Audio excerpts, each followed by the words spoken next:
Hello friends, GK गुरुजी अड्डा पे मैं शैलेश आप सभी का हार्दिक स्वागत करता हूं। जैसा कि आपको पता है, सीटेट का आज मैं आपके लिए पहला प्रैक्टिस सेट लेकर के आया हूं। ये है 2018 का पेपर। सीटेट में जो पेपर 2 में 2018 में सामाजिक विज्ञान या सामाजिक अध्ययन का जो पेपर हुआ था, वही पेपर मैं आपके लिए लेकर आया हूँ। आप लोग क्वेश्चन करिए और देखिए कितने क्वेश्चन आपके सही होते हैं। और अगर आपके क्वेश्चन गलत हो रहे हैं, इसका मतलब आपकी तैयारी में कुछ कमी है। अपनी तैयारी पर और फोकस करिए। आइए पहला क्वेश्चन पढ़ते हैं और इसका पहला आंसर हम लोग देखते हैं। पहला है, वात दिग्दर्शी का प्रयोग क्या मापने के लिए किया जाता है? आपको इसका उत्तर देना है। वाक दिग्दर्शी का प्रयोग क्या मापने के लिए किया जाएगा? तो ये जो है क्या मापने के लिए किया जाता है, जल्दी से आपको बताना है। 31 का आंसर। तो इसका क्या होता है? वायु की दिशा मापने के लिए इसका प्रयोग किया जाता है। आइए अगला क्वेश्चन देखते हैं 32। आइए देखते हैं ये क्वेश्चन क्या कह रहा है और हम लोग इस क्वेश्चन को पढ़ते हैं। जब भी आपको हिंदी में दिक्कत हो तो बगल में इंग्लिश में भी दिया गया, आप लोग देखते रहिएगा। 32 हमारा क्या कह रहा है, पहले क्वेश्चन पढ़ते हैं। कह रहा है, वायुमंडल की निम्नलिखित में से कौन सी परत रेडियो तरंगों के संचरण में मदद करती है? रेडियो तरंग के लिए जल्दी से इसका जवाब आपको देना है।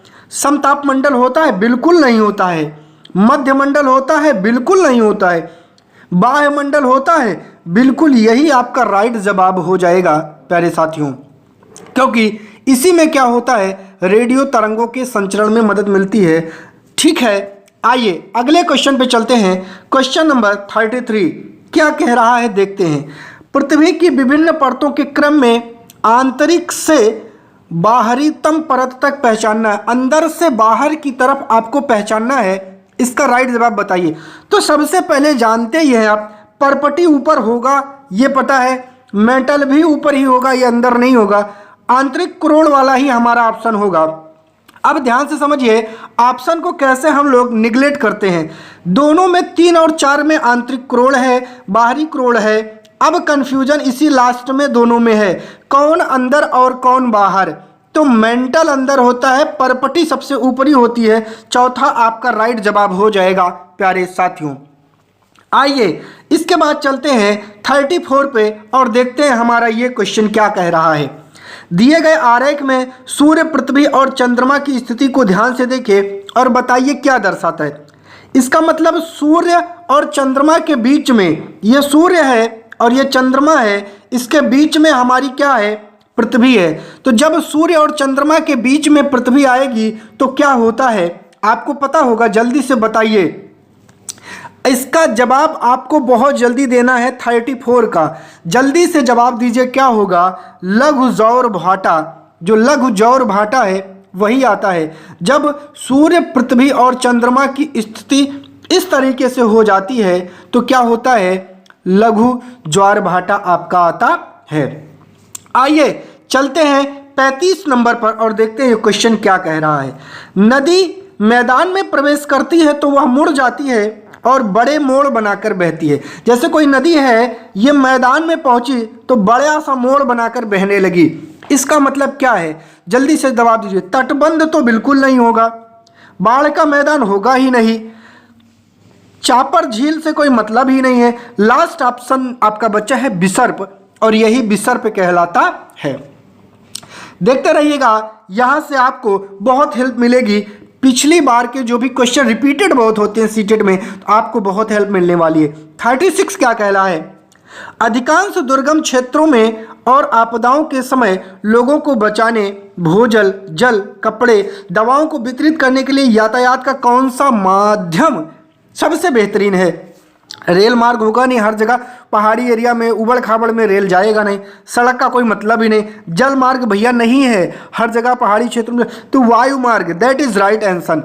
क्या हो जाएगा? वायु मार्ग, एयर बेस आपका राइट आंसर हो जाएगा। आते हैं 37 पर और देखते हैं 37 क्या कह रहा है। भूगोल की वह शाखा जो विशिष्ट मानव जनसंख्या की संरचना के विषय से संबंधित है, इसके बारे में आपको बताना है। 37 का राइट जवाब जल्दी से दीजिए। पहले निगलेक्ट करना सीखे, कौन सा आंसर नहीं होगा। नगरीय भूगोल हो नहीं सकता है, जैव भूगोल हो नहीं सकता है, जनसंख्या भैया जनसंख्यिकी ही बताएगा। कितना आसान सा इसका आंसर है। आइए 38 को पढ़ते हैं और 38 को देखते हैं इसका राइट आंसर क्या होगा। पहला है सूर्य गुजरात में अरुणाचल प्रदेश में लगभग 2 घंटे बाद अस्त होता है। गुजरात में अरुणाचल प्रदेश से 2 घंटे बाद अस्त होता है। कारण आर है, कह रहा अरुणाचल प्रदेश गुजरात की तुलना में उच्च अक्षांश पर स्थित है। तो भैया ये भी कथन सही है, गुजरात में अरुणाचल प्रदेश से 2 घंटे बाद अस्त होगा, क्योंकि अरुणाचल में 2 घंटे पहले सूर्य क्या होता है, उगता है। और अरुणाचल प्रदेश गुजरात की तुलना में क्या है, उच्च अक्षांश पर है। तो दोनों कथन हमारे सही हैं। आइए देखते हैं, ए और आर दोनों सत्य हैं। आर ए को स्पष्ट करता है, ये गलत है। ए और आर दोनों सत्य हैं, लेकिन आर ए को स्पष्ट नहीं करता। यही हमारा राइट जवाब हो जाएगा कि सही तो दोनों है, लेकिन ए से इसका कोई जो है स्पष्टीकरण नहीं है। चलिए 39 पे देखते हैं, और 39 हमारा क्या कहता है, कौन सा ऊर्जा का गैर परंपरागत स्रोत है। गैर परंपरागत स्रोत आपको ढूंढना है, जो गैर परंपरागत स्रोत है। 39 का राइट जवाब बताइए क्या होगा प्यारे साथियों। आइए, ईंधन होगा गैर परंपरागत स्रोत, तो ये गलत है। प्राकृतिक गैस गलत है। सौर ऊर्जा ही होगा, कोयला नहीं होगा।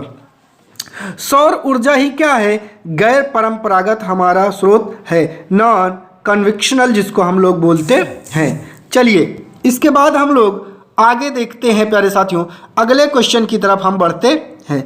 40 क्वेश्चन नंबर 40 पे, विशेष रूप से निर्मित टैंकों और तालाबों में मछली का जो प्रजनन है वो क्या कहलाता है। मछली जो है वो क्या कहलाता है, जल्दी से आपको बताना है। सेरीकल्चर है, नहीं है। विटीकल्चर है, नहीं है। हॉर्टिकल्चर है, नहीं है। पिसीकल्चर कहलाता है। टैंकों और तालाबों में मछली का प्रजनन पिसीकल्चर कहलाता है। प्यारे साथियों आगे देखते हैं, अगला क्वेश्चन हमारा क्या कहता है। 41, स्थल का एक संकरा भाग जो 2 बड़ी स्थलीय मतलब जो बड़े बड़े स्थल हैं उनको एक दूसरे से जोड़ता है, उसे क्या कहते हैं। इसका जवाब आपको देना है और जल्दी से देना है प्यारे मित्रों, उसे क्या कहेंगे। तो इसका जवाब आप लोग जल्दी से दीजिए, उसे क्या कहते हैं।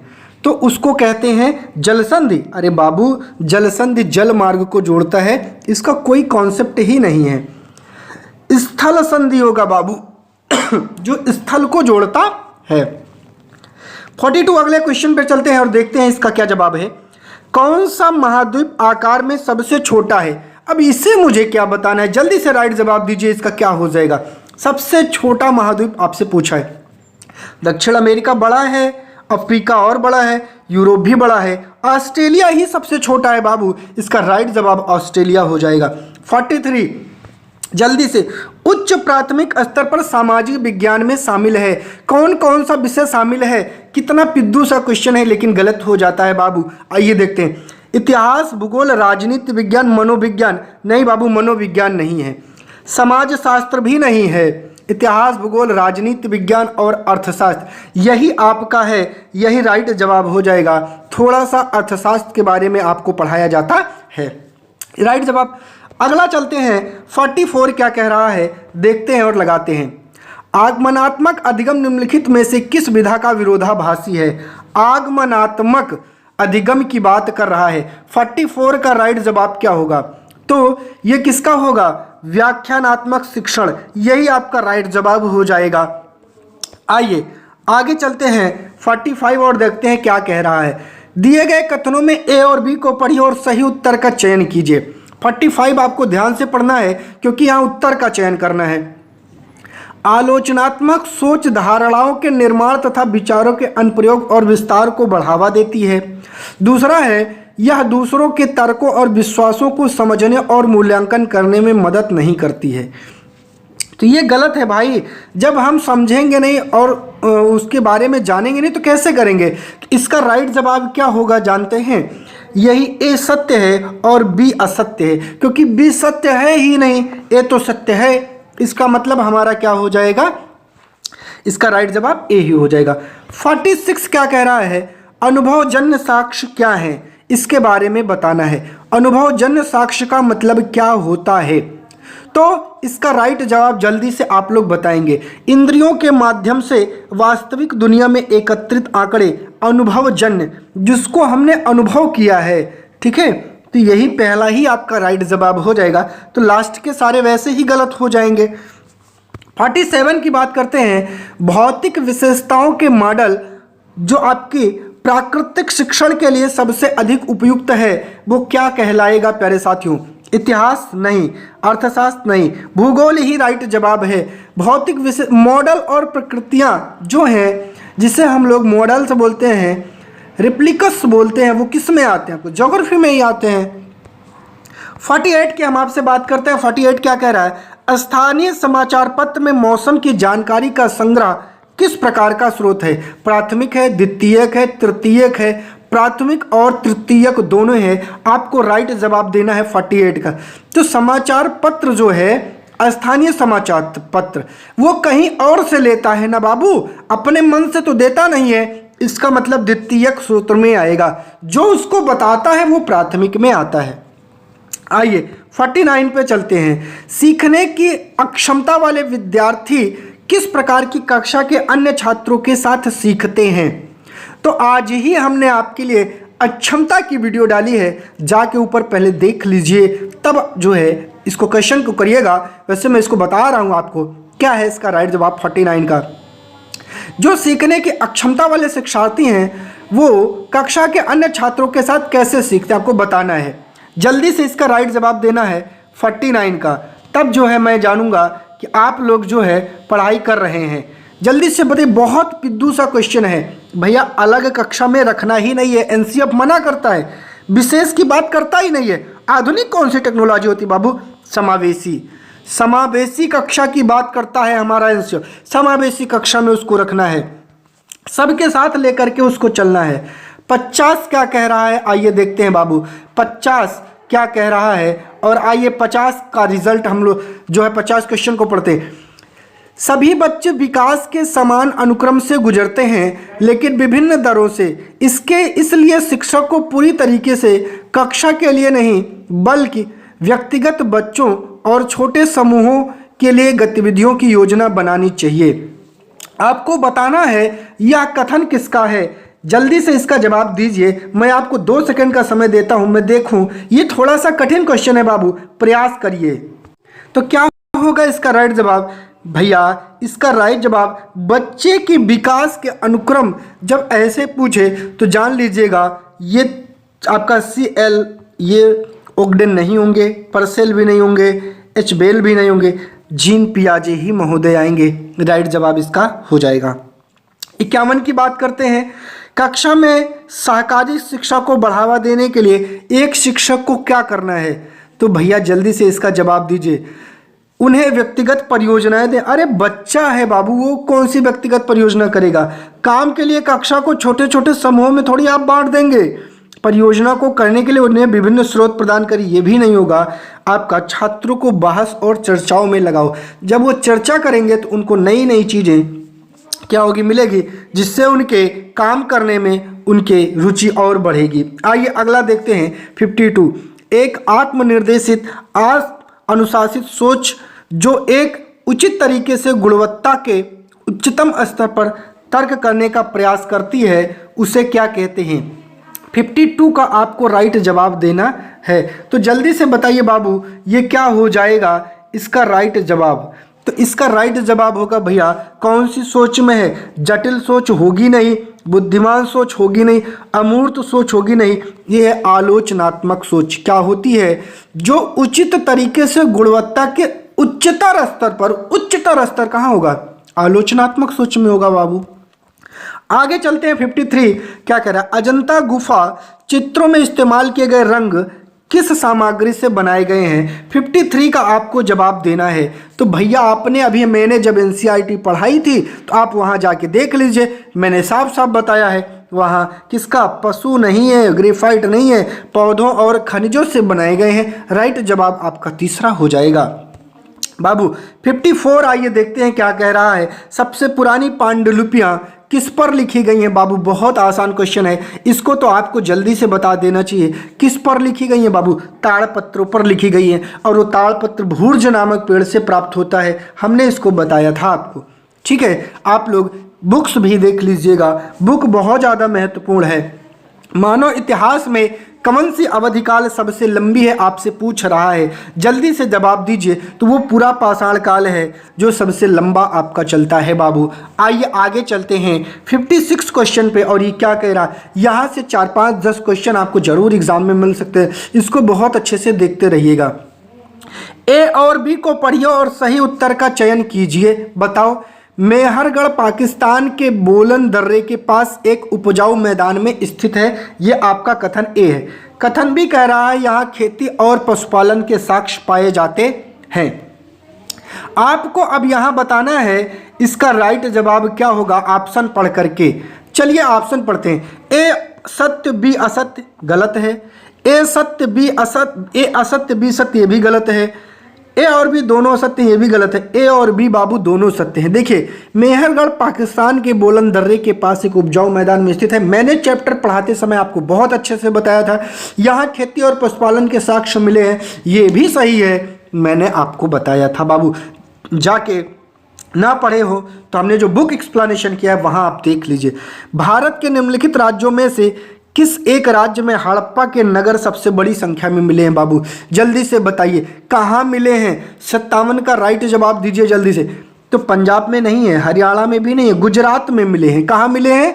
गुजरात में आपको मिले हैं। जम्मू कश्मीर भी आपका ऑप्शन नहीं होगा बाबू। आइए आगे चलते हैं। 58 ऋग्वेद की मूल, ये क्या क्वेश्चन है। ऋग्वेद की मूल रूप से निम्न में से किस भाषा में रचना की गई? बताओ बाबू, 58 का आंसर क्या होगा? बहुत आसान है, ब्राह्मी नहीं है, पाली नहीं है, वो संस्कृत में रचा गया है। ऋग्वेद किस में रचा गया? संस्कृत में रचा गया है। आइए 59 देखते हैं। ये भी बहुत पिद्दू सा क्वेश्चन है, बहुत आसान है। 6ठी शताब्दी ईसा पूर्व मगध महाजनपद के पहले शासक कौन है? जल्दी से बताइए, मगध महाजनपद के पहले शासक कौन है? महावीर तो हो ही नहीं सकते, प्रसेनजित भी नहीं है, बिंबिसार हैं। कि 6ठी शताब्दी ईसा पूर्व में मगध महाजनपद के पहले शासक आपके बिंबिसार है। मैंने आपको पढ़ाया है। उसके बाद अजातशत्रु आते हैं, जाके एक्सप्लेनेशन देख लीजिएगा अगर दिक्कत हो रही होगी। बौद्ध धर्मों के त्रिरत्न में से क्या नहीं है? नहीं शब्द को बहुत ध्यान से पढ़िएगा बाबू। नहीं है तो क्या नहीं है, जल्दी से बताइए। बुद्ध है, धम्म है, संघ है, अहिंसा नहीं है बाबू। यही आपका राइट जवाब हो जाएगा, तीसरा। आइए 61 पे देखते हैं क्या कह रहा है। कौन सा राज्यसभा सदस्यों का चुनाव करता है? तो बताइए कौन करता है बाबू? विधानसभा निर्वाचन नहीं, मतदाता नहीं करते। संसदीय निर्वाचन मतदाता यहाँ करते नहीं है, क्योंकि हमारा अपर सदन होता है, लोकसभा के सदस्य नहीं करेंगे, विधानसभा के सदस्य आपके विधायक करते हैं। भारत द्वारा निम्नलिखित में से किस शासन प्रणाली को अपनाया गया है? जल्दी से बताना है। 62 का राइट जवाब। एकात्मक शब्द जहां आएगा गलत हो जाएगा। राष्ट्रपति और संघीय, हाँ राष्ट्रपति और संघीय है, लेकिन ये हमारा सुटेबल जवाब नहीं है। राष्ट्रपति और एकात्मक ये भी नहीं है। संसदीय और संघीय, अब आप कहेंगे राष्ट्रपति को गलत काट दिया बाबू। संसदीय में आपका लोकसभा, राज्यसभा, राष्ट्रपति तीनों आ जाते हैं, इसलिए चौथा आपका राइट जवाब होगा बाबू। आइए 63 पे हम लोग देखते हैं। अनुसूचित जातियों के लिए कितने संसदीय निर्वाचन क्षेत्र आरक्षित हैं? 63 का आपको राइट जवाब देना है। तो 48 नहीं है बाबू, 84 हैं। 84 कितने हैं? 84 हैं। दिमाग में कॉन्सेप्ट सेट कर लीजिए। अनुसूचित जातियों के लिए संसदीय निर्वाचन क्षेत्र आरक्षित हैं 84 सीट पर। अगला है, भारत में अस्पृश्यता प्रथा के लिए निम्नलिखित में से किस मौलिक अधिकार का उल्लंघन किया जाता है बाबू? 64 का जवाब दे दीजिए। तो यही है समानता का अधिकार, और कहीं जाना ही नहीं है, क्योंकि अस्पृश्यता क्या है? भेदभाव। जब हम भेदभाव करते हो तो हम समान कहाँ हुए? तो किस अधिकार का उल्लंघन होगा इसमें? समानता के अधिकार का उल्लंघन होगा। 65 देखते हैं। भारत के संविधान के अनुसार निम्नलिखित में से कौन सा अधिकार मौलिक अधिकार नहीं है बाबू? शिक्षा का अधिकार है, शोषण के विरुद्ध अधिकार है, धर्म की आज़ादी है, संपत्ति के अधिकार को बाबू हटा दिया गया है। 65 का राइट जवाब आपका हो जाएगा 4, संपत्ति का अधिकार आपका हट गया है।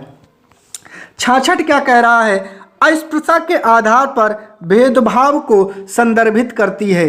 क्या करती है बताओ बाबू, ये किसको करती है? बहुत आसान है, जो अस्पृश्यता है, छुआछूत है, वो जाति से रिलेटेड होकर के चलती है। ना तो विकलांगता है, ना लिंग है, ना वंश है, जाति से बाबू अस्पृश्यता का होता है कि जाति के आधार पर जो है हम इसका भेदभाव देखते हैं।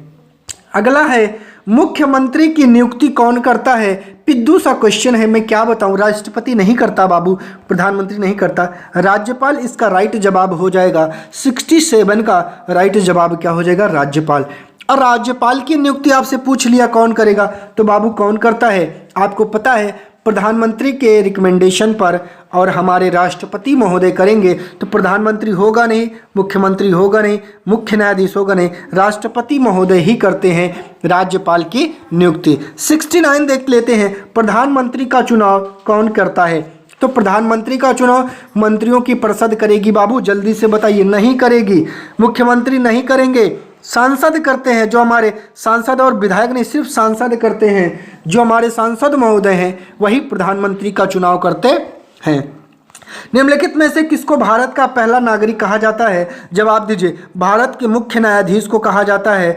गृह मंत्री ना ये है ना ये है बाबू, ना प्रधानमंत्री है, राष्ट्रपति ही राइट आंसर है। यही हमारे भारत के पहले नागरिक कहे जाते हैं। आइए 71 देख लेते हैं जल्दी से। किसको भारत में राज्य का पहला नागरिक माना जाता है? ये क्वेश्चन फिर से रिपीटेड है, वही है आपका जो है पहला नागरिक। अब आपको बताना है, जल्दी से, कंफ्यूजन मत होइएगा। क्या हो जाएगा? अब आप कहेंगे राष्ट्रपति तो है नहीं बाबू, तो जो काम राष्ट्रपति का होता है सेम काम राज्यपाल का होता है बाबू, तो राइट आंसर आपका राज्यपाल हो जाएगा।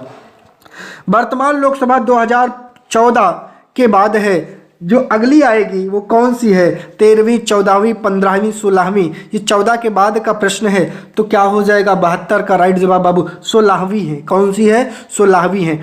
अब ये मैं आपको यहीं जोड़ देता हूँ, 2014 के बाद वाली कौन सी है? 16वीं। तो 2014 के बाद कब हुआ था? 2019 में। और 2023 वाली कौन सी हो जाएगी? 17वीं। कौन सी हो जाएगी? 17वीं। समझ में आया बाबू? आगे चलते हैं। भारत का वर्तमान राष्ट्रपति कौन है? देखिए, ये उस समय की बात है। आज के समय में हमारे यहाँ राष्ट्रपति कौन है? तो द्रौपदी मुर्मू है, ये भी जानते रहिएगा। द्रौपदी मुर्मू एक आदिवासी जनजाति से ये आती हैं, ये राष्ट्रपति हैं। लेकिन उस समय भारत के वर्तमान राष्ट्रपति की बात आपसे पूछ रहा है, तो उस समय आपके राष्ट्रपति कौन थे? 2018 का पेपर है, तो याद करिए 18 में राष्ट्रपति कौन था बाबू? 73 का राइट जवाब बताइए, रामनाथ कोविंद थे। ठीक है, आइए आगे चलते हैं। 74, भारत के संविधान में किसका उल्लेख नहीं किया गया है? जल्दी से बताना है, संविधान में किसका उल्लेख नहीं किया गया है? तो बताइए। राज्य और केंद्र शासित प्रदेशों के नाम का है, सरकार का ढांचा है, राजनीतिक दलों का नाम बाबू नहीं है। BJP, Bharatiya Janata party, Congress, BSP, Sapa, इन सब का नाम नहीं है बाबू। 75, राज्यसभा में सदस्यों को नामांकित कौन करता है बाबू? पिद्दू सा आंसर है, राष्ट्रपति ही आपके करते हैं, जिनमें 12 का मनोनयन वो करता है, शिक्षा, साहित्य, खेल से जो जुड़े रहते हैं। अगला है, कौन सा भारत की संविधान सभा का अध्यक्ष होता है? जो भारतीय संविधान सभा का अध्यक्ष है वो कौन था? जल्दी से आप 76 का हमको राइट जवाब बता दीजिए। मैं जान जाऊं आपने थोड़ा सा जो है मेहनत किया है। अगर आप नहीं बता पाए तो मैं जान जाऊंगा आपने मेहनत नहीं किया है। तो कौन थे बाबू? राजगोपालचारी कहाँ थे? अंबेडकर कहाँ थे? डॉक्टर राजेंद्र प्रसाद थे। कौन था? डॉक्टर राजेंद्र प्रसाद। आइए 77 देख लेते हैं। भारत का एकमात्र भारतीय गवर्नर जनरल कौन था? बहुत ही अच्छा, पट्टाभी सीतारामैया थे। बताओ, नहीं थे। सर्वपल्ली राधाकृष्णन थे बाबू? नहीं थे। टीटी कृष्णाचारी थे? नहीं थे। चौथा आपका राइट जवाब है, याद रखिएगा, सी राजगोपालाचारी जी थे, जो एकमात्र गवर्नर जनरल भारत के रहे हैं। आइए आगे चलते हैं। 78 का, भारत का संविधान कब अपनाया गया बाबू? बताइए। 26 नवंबर 1949 को अपनाया गया था। कब अपनाया गया था? 26 नवंबर 1949 को अपनाया गया था। आइए 79 देख लेते हैं। किसने भारत की रियासतों को एकीकृत करने में महत्वपूर्ण भूमिका निभाई थी? बस बाबू बस, जिसके पास बल्लभ, बस जान लो बल्लभ चौक चौक के सबको दुरुस्त कर दिए, सरदार वल्लभ भाई पटेल जी हैं। अगला है, निम्नलिखित में से कौन भारत के संविधान की समवर्ती सूची के मामलों में काम करता है? जल्दी से बताना है कौन सा है इसका राइट जवाब। तो केंद्र और राज्य सरकारें, यही आपका जवाब हो जाएगा, आगे पढ़ना ही नहीं है बाबू, कि भारत के संविधान की समवर्ती सूची। देखिए समवर्ती सूची का मतलब ऐसा विषय जिस पर केंद्र और राज्य दोनों सरकारें अपना अपना कानून बना सकती हैं, उन विषयों को समवर्ती सूची में रखा गया है। 81 क्या कह रहा है देख लीजिए बाबू। 81 कह रहा है, भारत की संविधान सभा में मसौदा समिति के अध्यक्ष आपसे पूछ रहा है कौन थे? तो बस मसौदा समिति के डॉक्टर BR अम्बेडकर। अम्बेडकर का मसौदा, बस ऐसे याद करिएगा ट्रिक से, अम्बेडकर का मसौदा। तो अम्बेडकर का क्या था? मसौदा समिति थी। आगे चलिए, 18वीं सदी में किसके नेतृत्व में बंगाल धीरे धीरे मुगल नियंत्रण से अलग हो गया? 18वीं सदी का मतलब बाबू 1700 से लेकर 1800 के बीच के टाइम पीरियड की आप से बात कर रहा है। तो बंगाल धीरे धीरे मुगल नियंत्रण से मुक्त हो गया था। वो कौन था? इसका राइट जवाब बहुत आसान है बाबू, जल्दी से बता दीजिए क्या हो जाएगा। जल्दी से 82 का राइट जवाब अगर आप बता देते हैं तो मैं जान जाऊंगा। बाबू मुर्शीद कुली कहाँ थे? ये कौन था? औरंगजेब की इसने दक्षिण भारत में मदद भी किया था राजस्व वसूलने में। भू राजस्व विशेषज्ञ था, दक्षिण का ब्राह्मण था, मोहम्मद हादी के नाम से भी इसको जानता है, सूर्य नारायण मिश्र भी इसका नाम आपको मिलेगा। आइए आगे चलते हैं बाबू, 83 की बात करते हैं। किस गवर्नर जनरल ने फैसला किया कि बहादुर शाह जफर आखिरी मुगल सम्राट होंगे और उनकी मृत्यु के बाद किसी भी वंशज को शासक के रूप में पहचाना नहीं जाएगा? जल्दी से इसका राइट जवाब दे दीजिए 83 का। तो वो डलहौजी है? नहीं है बाबू, बैटिंग नहीं है, कैनिंग है, लॉर्ड कैनिंग इन्होंने ही कहा था। यही गवर्नर जनरल थे जिन्होंने इस फरमान को सुनाया था। 84 देख लेते हैं। किस गवर्नर जनरल ने घोषित किया कि अवध पर गलत तरीके से शासन लगाया जा रहा है? उचित प्रशासन सुनिश्चित करने के लिए ब्रिटिश शासन की आवश्यकता है। इसका जवाब दे दीजिए। 84 का क्या हो जाएगा बाबू? लॉर्ड रिपन नहीं होगा, कैनिंग नहीं होगा, लॉर्ड डलहौजी होगा बाबू। अवध पर गलत तरीके से शासन किया जा रहा था, इसका 84 का राइट जवाब हो जाएगा लॉर्ड डलहौजी। क्या हो जाएगा बाबू? लॉर्ड डलहौजी आपका इसका जवाब हो जाएगा। तो समझ में आया 84। आइए आगे चलते हैं 85 और पढ़ते हैं क्या कह रहा है। कानपुर के किस शासक ने खुद को पेशवा कहा था? बस एक ही थे तो थे बाबू, जिनका नाम हम जानते हैं बचपन से, ना ना ना ना ना ना नाना साहेब ने ही खुद को पेशवा कहा था बाबू। आइए 86 देख लेते हैं। कारखाने के विषय में पढ़ने के लिए सबसे उपयोगी विधि क्या होगी? कहानी सुनाओगे बच्चे को? जल्दी बताओ क्या सुनाओगे? कहानी नहीं बाबू, कहानी नहीं सुनाएंगे। किसी विशेषज्ञ को, अरे विशेषज्ञ को क्या जरूरत है बाबू, किसी औद्योगिक कारखाने की यात्रा कराना, ये तो सबसे बेटर है बाबू। ये ना होता तो कहानी सुनाते थोड़ा सा, लेकिन सबसे बेटर आपका यही मिल रहा है। जो बच्चा आंख से देखेगा उसको ज़्यादा बेहतरीन ढंग से बच्चा सीखता है। अगला है हमारा क्या है, एडुसेट से क्या अभिप्राय है? तो रॉकेट जिसका उपयोग मानव निर्मित उपग्रहों को सूर्य की कक्षा में स्थापित नहीं है बाबू। सौरमंडल में खोजा गया ग्रह ये भी नहीं है। एक क्षुद्र ग्रह मंगल और बृहस्पति के बीच में यही है। एक मानव द्वारा निर्मित भारतीय उपग्रह है बाबू। 87 का राइट जवाब 4 है। एक मानव द्वारा निर्मित भारतीय उपग्रह है। याद रखिएगा, इस क्वेश्चन को इस बार भी रिपीट कर सकता है, एडुसेट क्या है। आइए चलते हैं बाबू 88 पर और देखते हैं 88 हमारा क्या कह रहा है। पंचवाणी और बीजक निम्नलिखित में से किस महान हस्ती के छंद और विचारों को संरक्षित किया गया है? इसका राइट जवाब आपको देना है बाबू। 88 का क्या हो जाएगा? पंचवाणी और बीजक, बीजक आ गया है, पकड़ लीजिए, कबीर महोदय होंगे। कबीर आपका राइट जवाब हो जाएगा बाबू। 89 एलोरा की गुफा का भित्ति चित्र जिसमें विष्णु को नरसिंह अर्थात पुरुष सिंह के रूप में दिखाया गया, किस काल का है बाबू? कल हमने अभी इसके बारे में जो क्लास 7th के चैप्टर 2 को हमने जो एक्सप्लेन किया है, ये उसी में था बाबू। ये किसको संबंधित है मैंने बताया था, जाके वीडियो देख लीजिएगा। ये राष्ट्रकूट काल की है, याद रखिएगा बाबू।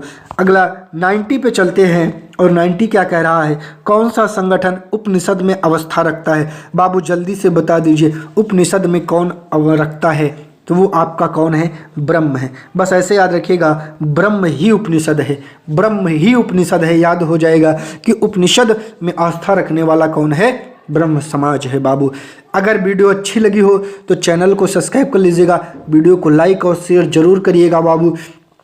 अगर आप इसमें से जो है 90 क्वेश्चन हमने आपको कराए हैं, 90 में अगर आप 70 सही कर रहे हैं तो आपकी तैयारी बहुत बेस्ट चल रही है बाबू। तैयारी कंटिन्यू करते रहिए, इस प्रकार की वीडियो मैं आपके लिए डेली लाता रहूँगा।